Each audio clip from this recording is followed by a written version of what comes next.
pessoal, tudo bom? Espero que vocês estejam bem, certo?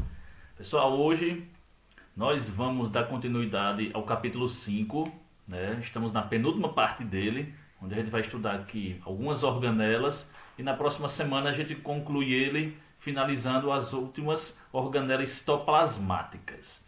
Esse capítulo 5, membrana celular e citoplasma, vamos estar na página 93, nessa terceira parte, beleza? Então, pessoal, vamos lá. Na página 93, nós temos um tema bem interessante chamado de sustentação celular.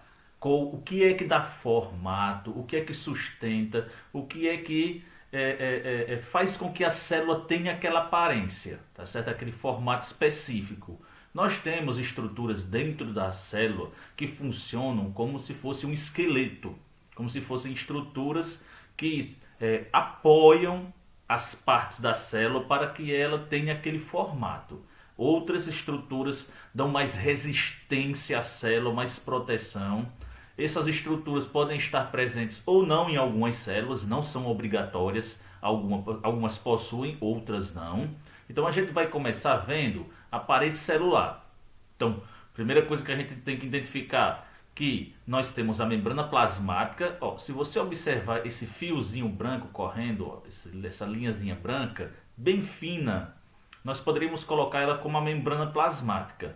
Toda célula tem. É obrigado se ter essa estrutura. Membrana plasmática, a gente já estudou.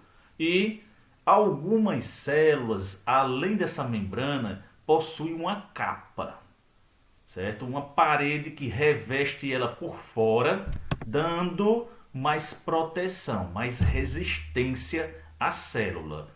É chamada de parede celular. Já é essa camada esverdeada, mais escura, ó. A finazinha branca e a mais aqui do lado de fora nós temos a parede celular mais esverdeada. Tem o nome de parede porque funciona mesmo como uma parede, é bem resistente. Quanto mais substância à base de celulose tiver nessa membrana, nessa parede, mais duro ela vai ser. Nós temos o tronco da árvore, por exemplo, tem muita celulose na parede celular. Então o tronco ele é bem mais resistente, mais duro do que um galho, do que a folha, do que a flor. Então elas possuem parede celular, mas o que define essa parede celular, quanto à sua resistência, é a quantidade de celulose. Então nos troncos tem mais. Então a parede celular é bem mais resistente nessas plantas, formando a casca. Ela, como está aqui, uma camada muito fina e resistente, flexível, que a gente vai encontrar também em bactérias e fungos. Animais não possuem essa parede, viu?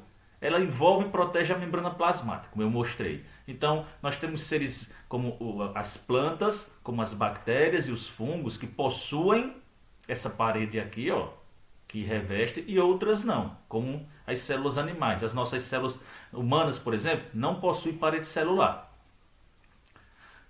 O citoesqueleto. Pessoal, esse nomezinho esqueleto realmente dá essa sensação de que tem alguma coisinha lá que sustenta a planta, como se fosse o nosso esqueleto, nossos ossos que sustentam o nosso corpo. Então as células também têm um esqueleto no citoplasma, por isso recebeu o nome de citoesqueleto. São vários e vários filamentos e túbulos e microtúbulos feitos de uma substância proteica que se espalham, esses fios aqui, ó, se espalham por toda a célula, certo? Sustentando, dando formato a ela. Seria como se fossem as vigas e as colunas de uma casa. Ou então a estrutura de madeira que sustenta o telhado. Isso tudo dá o formato. É resistente, são pequenas estruturas que têm a condição de não quebrar com facilidade dependendo da pressão que a célula recebe, e isso faz com que a célula tenha uma determinada aparência, um formato. Então sustenta e dá forma à célula.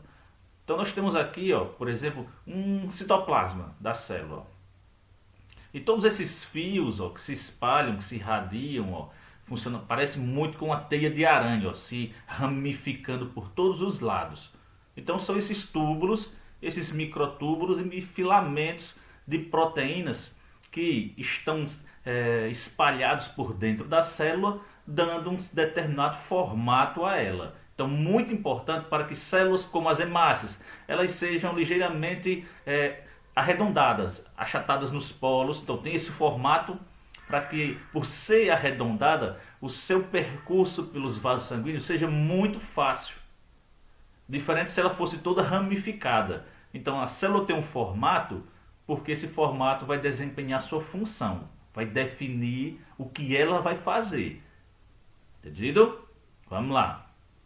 Vamos para o próximo organóide celular. Nós temos na página 94 os centríolos, certo? São estruturas microtubulares também, certo?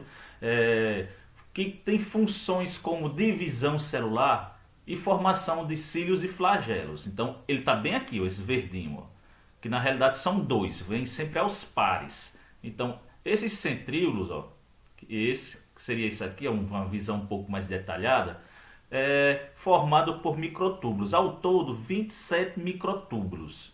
São 9 pares, 9 estruturas feitas de 3 microtúbulos e que tem funções importantíssimas nas células eucarióticas, tá bom? Então, eles ajudam, essas estruturas aqui, ó, perto do núcleo, ó, fica sempre pertinho aqui, ó. Eles têm a função de formar em alguns seres como os protistas, ó, a cauda, que nós chamamos de flagelo, ou no caso nosso, ser humano, o espermatozoide, ó, a cauda do espermatozoide, opa, a cauda do espermatozoide, ó,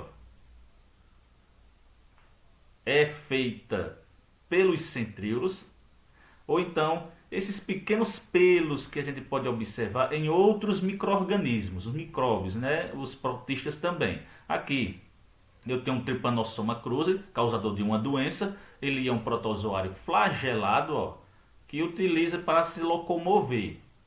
Ou então o Balantídeo coli, como eu tenho aqui outro protozoário, cheio de pelinhos que vão ajudar eles a se locomoverem. Ou seja, os cílios e os flagelos têm uma função de locomoção.